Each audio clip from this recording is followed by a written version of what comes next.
नौबत खाने में इबादत, जिसके लेखक हैं यतीन्द्र मिश्र। दोस्तों, मिश्र ने शहनाई वादक बिस्मिल्लाह खां के जीवन को उकेरा है। बिस्मिल्लाह खां साहब का जन्म बिहार के डुमराव गांव में हुआ था। उनका परिवार एक संगीत प्रेमी परिवार था। इनके बड़े भाई का नाम शमसुद्दीन था, जो उम्र में उनसे 3 वर्ष बड़े थे। इनके परदादा उस्ताद सलार हुसैन खान डुमराव के ही निवासी थे। इनके पिता का नाम पैगंबर बख्श खां था तथा मां मिट्ठन थी।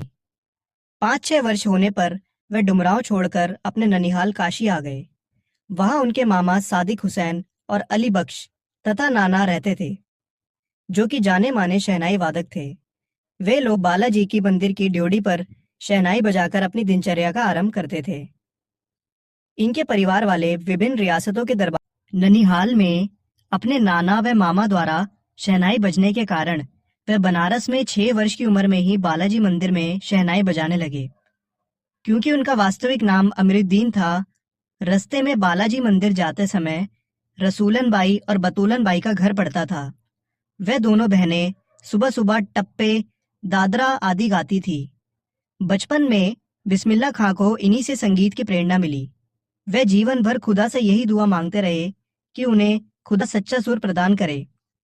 बिस्मिल्लाह खां हमेशा खुदा से यही विनती करते कि हे खुदा, तुम मुझे ऐसा सच्चा और मार्मिक समसुध स्वर प्रदान कर जिससे मेरे सुनने वाले भाव विभोर हो उठें, उनकी आंखों से आंसू निकल आएं। बिस्मिल्लाह खां ने 80 वर्ष के हो जाने के बावजूद हमेशा 5 वक्त वाली नमाज में शहनाई के सच्चे सुर को पाने की प्रार्थना में बिताया। मुहर्रम के 10 दिनों बिस्मिल्लाह खां अपने पूरे खानदान के साथ ना तो शहनाई बजाते थे और ना ही किसी कार्यक्रम में भाग लेते थे। 8वीं तारीख को वे शहनाई बजाते और दाल मंडी से फातमान की 8 किलोमीटर की दूरी तक भीगी आंखों से नोहा बजाकर निकलते हुए सबकी आंखों को भिगो देते। बीच में वो कहते हैं कि कैसे वो अब समय 3rd क्लास का टिकट 6 पैसे का मिलता था, जिसे पूरा करने के लिए वो 2 पैसे मामा से, 2 पैसे मौसी से और 2 पैसे नाना से लेते थे। फिर बाद में घंटों लाइन में लगकर टिकट खरीदते थे। बाद में वह अपनी पसंदीदा अभिनेत्री सुलोचना की फिल्मों को देखने के लिए बालाजी मंदिर पर शहनाई बजाकर कमाई करते। वह सुलोचना के बहुत बड़े फैन थे।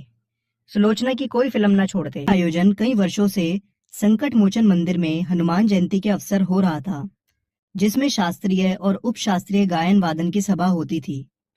बिस्मिल्लाह खां जब काशी के बाहर भी रहते, तब भी वो विश्वनाथ और बालाजी मंदिर की तरफ मुंह करके बैठते और अपनी शहनाई भी उस तरफ घुमा दिया करते। गंगा, काशी और शहनाई, यही 3 उनका जीवन थे।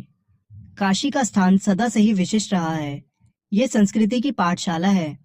बिस्मिल्लाह खां के शहनाई के धुनों की दुनिया दीवानी हो जाती थी। बालाजी मंदिर के प्रति अपार श्रद्धा रखते थे। इस प्रकार वह भारत के सामायिक संस्कृति के प्रतीक बन गए थे। बिस्मिल्लाह खां हमेशा और भाईचारे को साथ रखने की प्रेरणा देते रहे। 90 वर्ष की उम्र में 21 अगस्त 2006 को उन्होंने दुनिया से विदा ले ली। वह भारत रत्न, अनेक विश्वविद्यालयों की मानद उपाधियां व संगीत नाटक अकादमी पुरस्कार तथा पद्म विभूषण जैसे पुरस्कारों से सम्मानित थे। लेकिन इतनी उपाधियां पाने के बाद भी उनके अंदर अहम मात्र लेश था। वो एक सादगी पसंद इंसान बने रहे। वह जहां एक तरफ अपने धर्म के पक्के थे, वहीं दूसरे धर्मों के प्रति उनके मन में आदर का भाव भी था। वह 5 वक्त नमाज भी पढ़ते थे, तो काशी विश्वनाथ और बालाजी के मंदिर की तरफ मुंह करके शहनाई भी बजाते थे। इस पाठ के माध्यम से लेखक ने उनके जीवन के हर छोटे बड़े पल को कैद करके हमारे सामने लाने का प्रयास किया है। उन्होंने उनकी रुचियों, उनके अंतर्मन की बात, जिससे हर कोई अछूता था,